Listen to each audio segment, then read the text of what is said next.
Vierge Marie, Mère de Dieu. Chacun d'entre vous, chaque jour, dit au moins à 50 reprises cette expression « Sainte Marie, Mère de Dieu, priez pour nous, pauvres pécheurs ». Mais que signifie cette expression « Sainte Marie, Mère de Dieu » ? Comment expliquer que Dieu puisse avoir une mère ?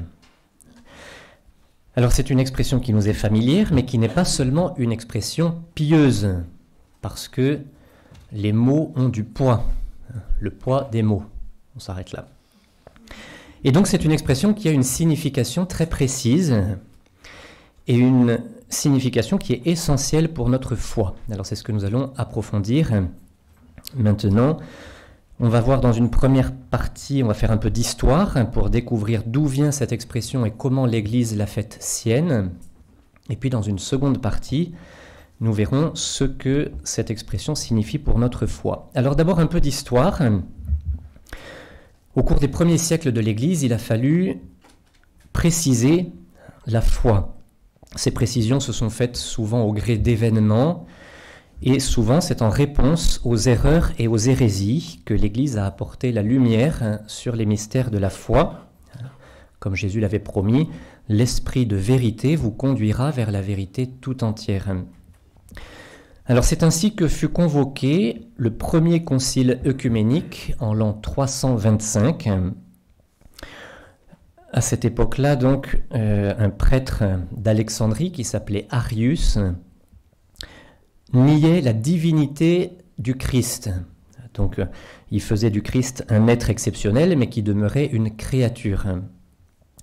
Donc, comme les querelles étaient fortes entre les partisans d'Arius, qu'on appelle les Ariens, avec un I, ne pas confondre avec un Y au XXe siècle, donc entre les Ariens et puis ceux qui croyaient en la divinité de Jésus, donc c'est l'empereur Constantin, parce que les querelles religieuses représentaient une menace pour l'unité de l'Empire. Donc c'est l'empereur Constantin qui a convoqué le concile pour demander aux évêques de se mettre d'accord entre eux sur cette question théologique qui avait des répercussions politiques. Donc il a convoqué à Nicée les évêques pour qu'ils s'y mettent d'accord. Et ce concile a proclamé donc la divinité du Christ en adoptant un symbole, c'est-à-dire une règle de foi qui confesse que le Fils de Dieu est engendré, non pas créé, consubstantiel au Père. Voilà. L'arianisme donc a été condamné à ce concile de Nicée, mais va quand même durer encore plusieurs décennies. Il va survivre longtemps encore au concile de Nicée. Quelques années plus tard, en 381, le second concile œcuménique, le concile de Constantinople, réunira lui aussi des évêques pour préciser la doctrine sur le Saint-Esprit. Et ce concile va compléter un peu le symbole de Nicée en y ajoutant la doctrine sur l'Esprit Saint, ce qui a donné notre symbole de Nicée-Constantinople que nous réciterons tout à l'heure à la messe du dimanche. Donc on avait, pendant ces deux premiers conciles du IVe siècle, on avait défini la foi trinitaire. Donc, un seul Dieu en trois personnes. Une seule nature divine en trois personnes. Mais on n'avait pas approfondi le mystère de la seconde personne de la Sainte Trinité, le Fils qui s'est incarné. Alors, qu'en est-il de la personne de Jésus ? La piété populaire a désigné assez tôt la Vierge Marie avec ce titre de Mère de Dieu. En grec, ça a de l'importance, Théotokos. Alors, on a comme ça une des hymnes les plus anciennes de l'Église à la Vierge Marie, une hymne qui date du IIIe siècle, le Sub Tuum, sous votre garde nous nous réfugions, Sainte Mère de Dieu. Donc cette hymne date du IIIe siècle. Et alors, dans les décennies qui ont suivi, certains évêques, certains théologiens, se sont scandalisés que l'on attribue à la Vierge Marie ce titre de Mère de Dieu. Je vous cite par exemple Théodore de Mopsueste qui disait « C'est un non-sens de dire que Dieu est né d'une Vierge. Ce n'est pas Dieu, mais le temple dans lequel Dieu a habité qui est né de Marie. » Et donc on fait une séparation entre la personne et son corps, en quelque sorte. Le patriarche évêque de Constantinople, Nestorius, pensait la même chose. Et il va devenir la tête de ce qu'on va appeler l'hérésie du nestorianisme. Et donc lui aussi disait « Quiconque dit d'une manière absolue que Dieu est né de Marie rend le dogme ridicule aux yeux des païens. Autre chose est le Verbe, le Logos, qui habite dans le temple formé par le Saint-Esprit, et autre chose est ce temple lui-même, tout à fait différent du Dieu qui y habite. » Donc Nestorius disait, on ne peut pas appeler la Vierge Marie Théotokos, mère de Dieu, il faut l'appeler seulement Christotokos, mère du Christ, parce que la Vierge Marie est mère simplement de l'humanité, et donc on ne peut pas l'appeler mère de Dieu. Et donc face à lui va se dresser en particulier Saint Cyril, qui lui était patriarche évêque d'Alexandrie en Égypte, qui va défendre le titre de mère de Dieu. Alors comme la querelle prend de l'ampleur, un premier concile va être réuni à Rome en l'an 430, où on va accepter le titre de Théotokos, mère de Dieu. Nestorius va être déclaré hérétique, on va lui donner 10 jours pour se rétracter, faute de quoi il serait retranché de la communion de l'Église. Et c'est Cyril qui va être chargé de faire appliquer la sentence. Et comme la dispute, donc bien sûr Nestorius ne se rétracte pas, et comme la querelle prend de l'ampleur, c'est l'empereur, de nouveau, l'empereur d'Orient, Théodose II, qui convoque un concile général à Éphèse pour le jour de la Pentecôte de l'année suivante, donc le 7 juin 431. Le lieu choisi était très touchant, puisque c'est à Éphèse que la Vierge Marie a passé les dernières années de sa vie, qu'elle est morte, qu'elle est montée au ciel avec son corps et son âme, et c'est là aussi qu'a vécu le disciple bien-aimé Saint Jean, qu'il avait prise chez lui, et dont le tombeau était vénéré à cet endroit. Alors le déroulement de ce concile d'Éphèse, le troisième concile œcuménique, après Nicée et Constantinople, le déroulement a été assez houleux, et il demeure aujourd'hui pour certains un sujet de contestation. Donc toutes les parties avaient été convoquées pour le 7 juin. On se rappelle que le pape Célestin Ier avait confié à Cyril d'Alexandrie le soin de faire appliquer les décisions de l'année précédente. Comme le pape ne pouvait pas y être présent lui-même, il avait envoyé 3 légats pour l'y représenter. Or, le 7 juin, une partie des évêques de la faction du parti de Nestorius n'était pas là. On attendit 15 jours sans que rien n'arrive.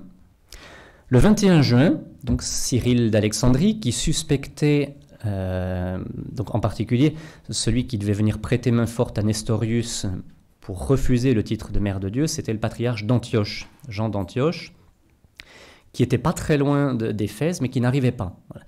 Donc Saint Cyril a suspecté, sans doute à bon droit, de la mauvaise foi de Jean d'Antioche, qui savait qu'il était en infériorité numérique et qui du coup cherchait à gagner du temps.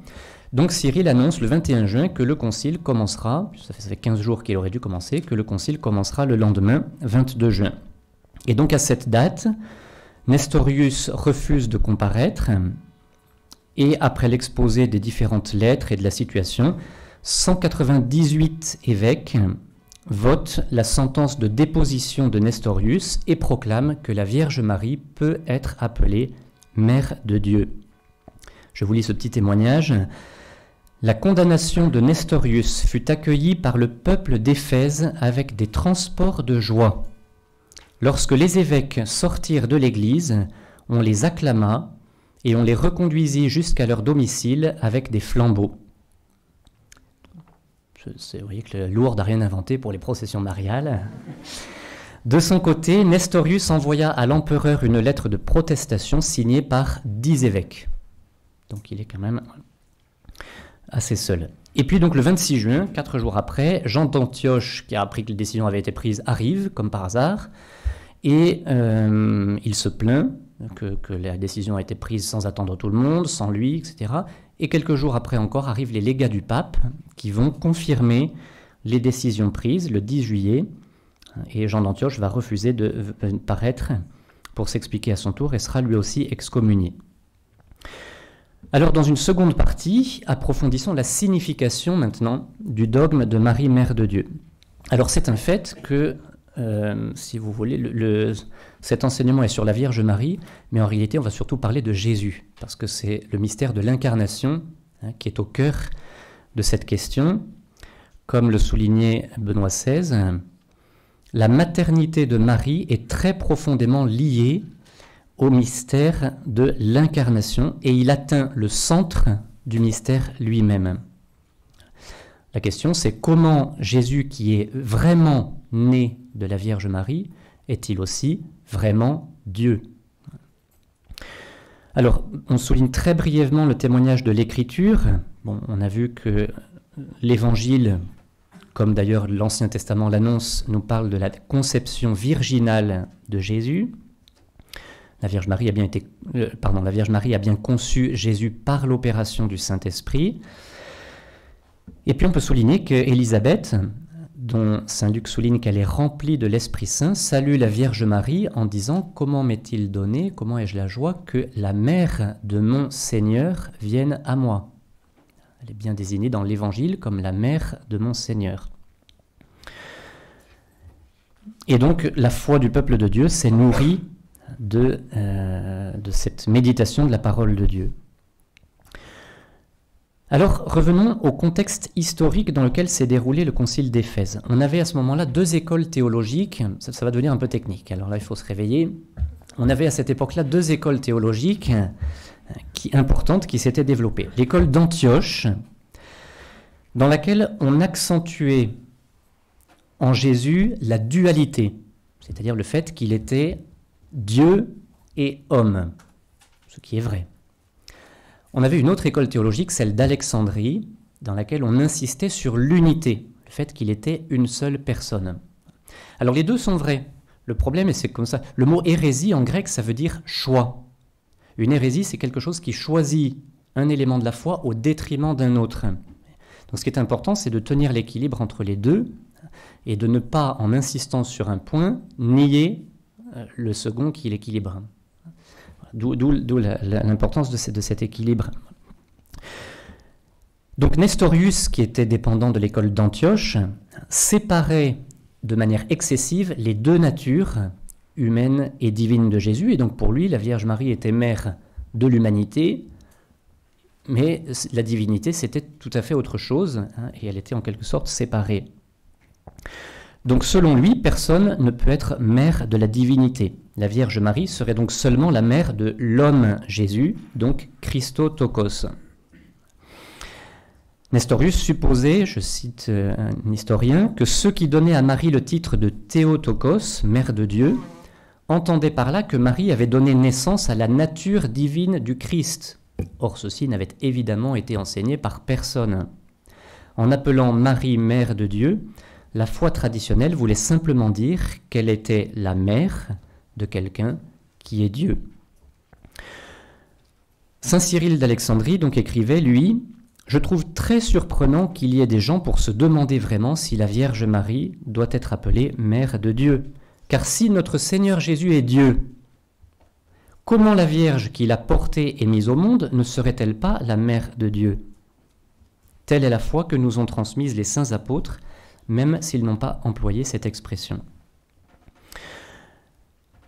Voici comment le catéchisme de l'Église catholique résume. L'hérésie nestorienne voyait dans le Christ une personne humaine conjointe à la personne divine du Fils de Dieu. Donc voilà, pour l'hérésie nestorienne, en quelque sorte, il y a deux personnes en Jésus. Donc Marie est mère de la personne, donc c'est une hérésie, hein. Marie serait mère de la personne humaine de Jésus, et puis la personne divine, personne, bien sûr, ne l'aurait engendrée. Face à cette hérésie, saint Cyril d'Alexandrie et le troisième concile œcuménique réuni à Éphèse ont confessé que le Verbe, en s'unissant dans sa personne, une chair animée par une âme rationnelle, est devenu homme. L'humanité du Christ n'a d'autre sujet que la personne divine du Fils de Dieu, qu'il a assumée et faite sienne dès sa conception. Donc, pour simplifier, en quelque sorte, si vous voulez, la foi de l'Église, c'est qu'il y a en Jésus la nature divine et la nature humaine. Bien sûr, la nature divine, elle existe de toute éternité, donc personne, la Vierge Marie n'a pas mis au monde la nature divine. Mais la Vierge Marie a donné à Jésus, de manière réelle, sa nature humaine. Or, comme le Verbe est une seule personne et qu'il n'y a, c'est la personne divine qui est le sujet de tous les actes de cette nature divine unie à cette nature humaine, on peut dire que la Vierge Marie est mère de la personne, parce qu'on ne peut pas être mère simplement d'une nature, on est mère d'une personne. Donc la Vierge Marie est bien mère de la personne du Fils de Dieu qui a pris notre chair et qui a pris d'elle notre chair. Donc le Concile d'Éphèse a précisé en quelque sorte la doctrine de l'incarnation du Christ.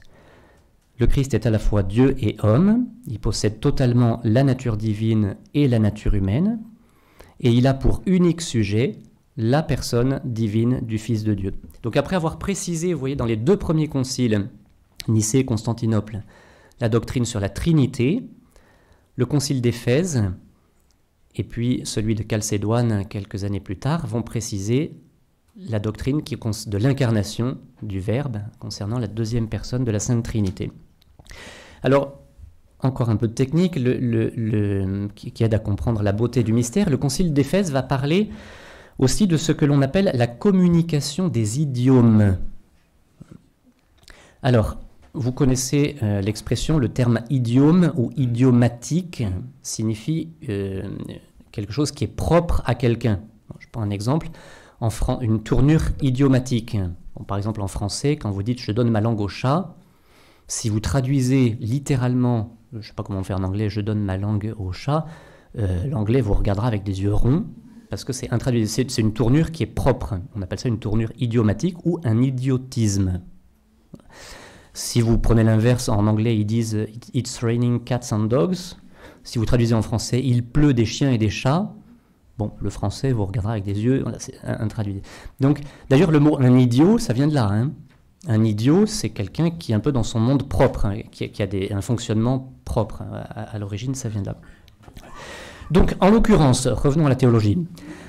En l'occurrence, on désigne par le terme « communication des idiomes » la possibilité d'attribuer à la personne, il n'y en a qu'une seule, à la personne divine du Christ, des éléments qui sont propres à sa nature humaine. Je prends un exemple. Évidemment, il est clair que la nature divine de Jésus ne peut pas avoir soif ni être fatigué. Et pourtant, le Fils de Dieu s'étant fait homme et ayant pris un corps, puisque le sujet, c'est la personne de Jésus, on peut dire, quand Jésus s'assoit sur le bord du puits où il va rencontrer la Samaritaine et où il est fatigué, évidemment il est fatigué dans sa nature humaine, pas dans sa nature divine, mais néanmoins, comme sa personne unique et divine, on peut faire ce beau raccourci, puisque c'est sa personne qui assume ses actes, que Dieu a été fatigué ou que Dieu a eu soif. C'est important de voir que c'est quelque chose qui est fait je dirais, par les apôtres. Saint Pierre, dans les Actes des Apôtres, dit aux Juifs « Vous avez fait mourir l'auteur de la vie ». Évidemment, Dieu ne peut pas mourir. Mais parce que Dieu fait homme et mort dans sa nature humaine, eh bien, Saint Pierre peut dire « Vous avez fait mourir l'auteur de la vie ». Ou Saint Ignace d'Antioche peut parler du sang de Dieu.